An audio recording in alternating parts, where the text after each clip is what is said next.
Yesterday I showcased my Anti-Elytra aerial mine, and you guys seem to really like it, so I think without further ado, it's time to get right into the tutorial. The trap works by taking the signal from the Sculk sensor and sending it down this instant wire to these TNT minecarts, which explode the moment a signal is received. We can demonstrate this by doing a flyby in survival mode.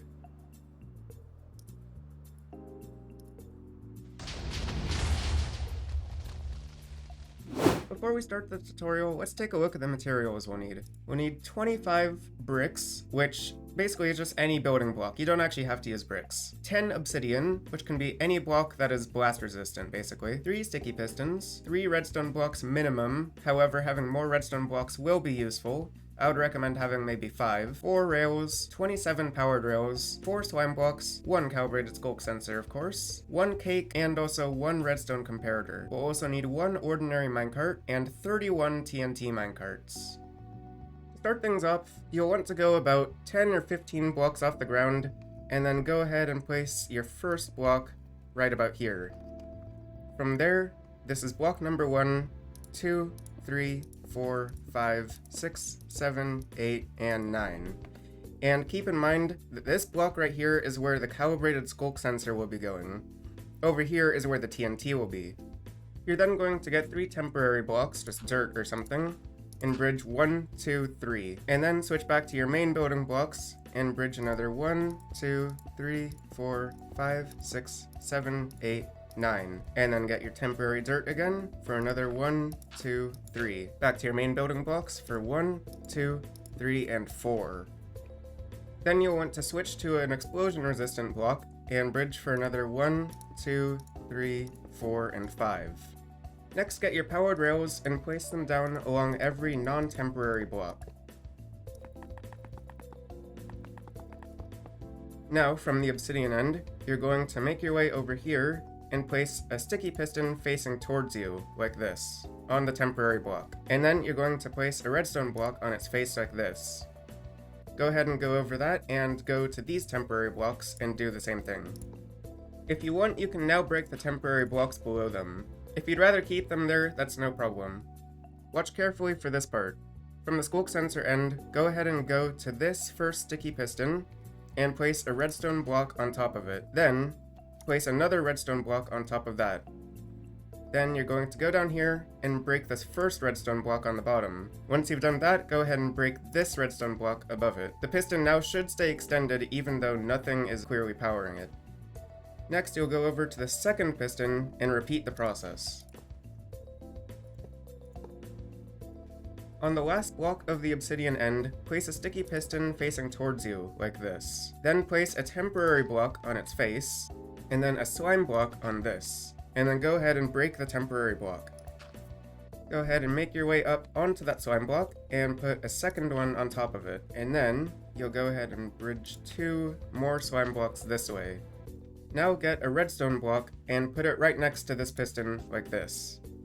And then take another one and put it right here on top of this slime block. Now, place an unexplodable block on the back of the piston like this, and go ahead and go onto it, and then break only this first redstone block, as well as the temporary blocks you used to get here. From here, go ahead and build out 3 temporary blocks from the bottom like this. On top of the third temporary block, place an unexplodable block. And then, on the edge of that, place another temporary block, right here, and then an unexplodable block right on top of that. From there, place another temporary block on either side of this one. And on the side of those, place another unexplodable block.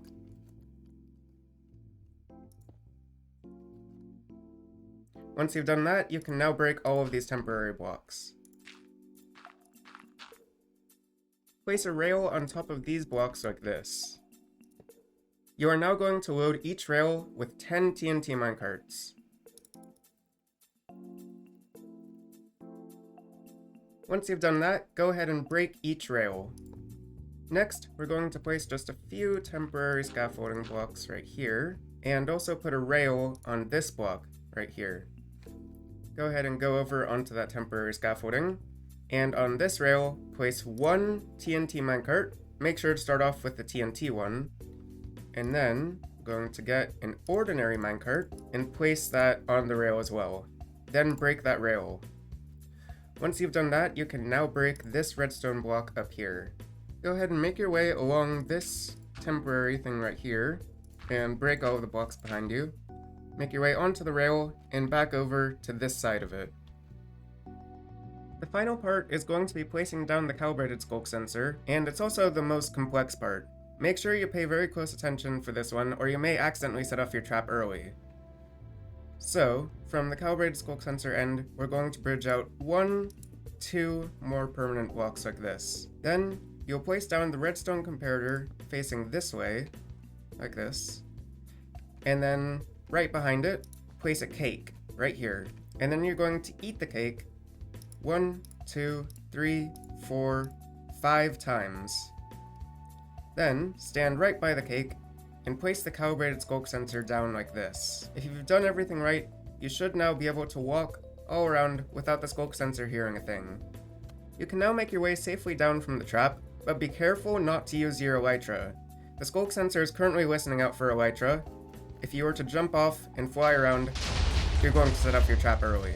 If the trap does go off, it is fairly easy to reset, albeit a little bit costly. So you're going to, first things first, reset these pistons by doing the thing where you place the 2 redstone blocks, break the bottom one and then the top one, and then go ahead and do it with this one as well. And then over here, going to replace the powered rails that broke, like this, and go ahead and get a new sticky piston and place it on the back of this block like this. Put the slime blocks back in place, and power this piston.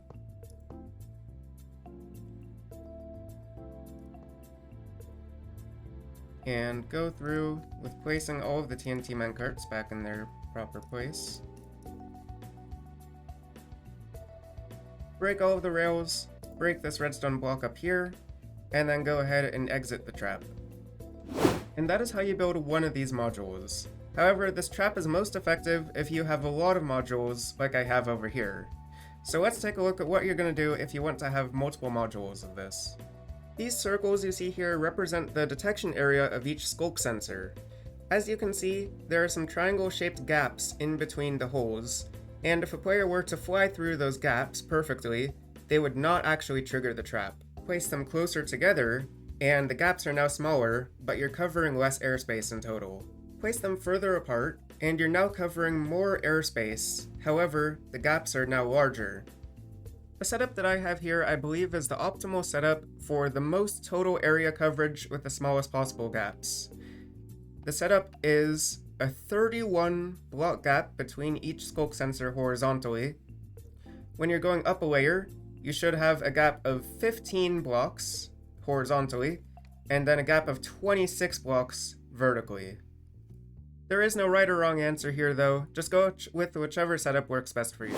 When you're done building your trap, you can encase it in blocks like this. However, if you do so, there are a few things you have to look out for. First things first, for your trap to function, these slime blocks need to be next to non-sticky blocks.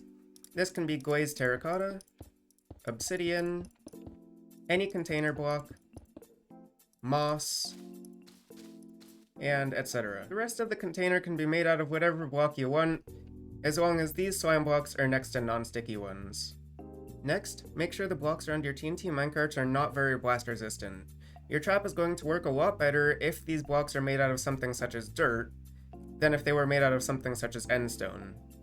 Do not use any kind of stone or hard block around these TNT minecarts, only use things like wood or dirt or glass. The next thing is, if you have a piston that's powered like this, and you place a block on top of it or next to it, it's going to retract.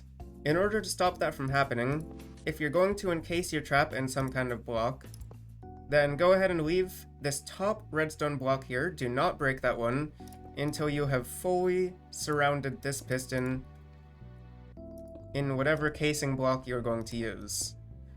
Once you've done that, you can then go ahead and break this redstone block up here.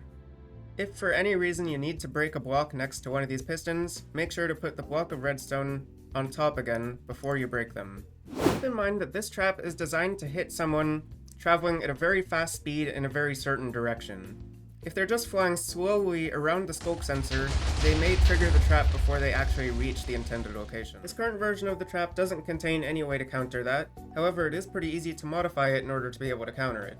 So what you would do is place a piston like this, it doesn't really matter which direction it's facing, and you would go ahead and power it, and leave that top redstone block there for just a little bit, and put a block right here, and a block 1, 2, 3, 4, 5, 6 below it.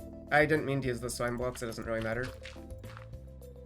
And then go ahead and break all those in between, put a rail on top of this one, and put another 1, 2, 3, 4, 5, 6, 7, 8, 9, 10 TNT minecarts on top of this rail, break the rail, and then break this redstone block right here. Now, even someone flying by very close to this calibrated sculk sensor will still get a blast of TNT minecarts to the face. Let's test this out in survival just to make sure it's working.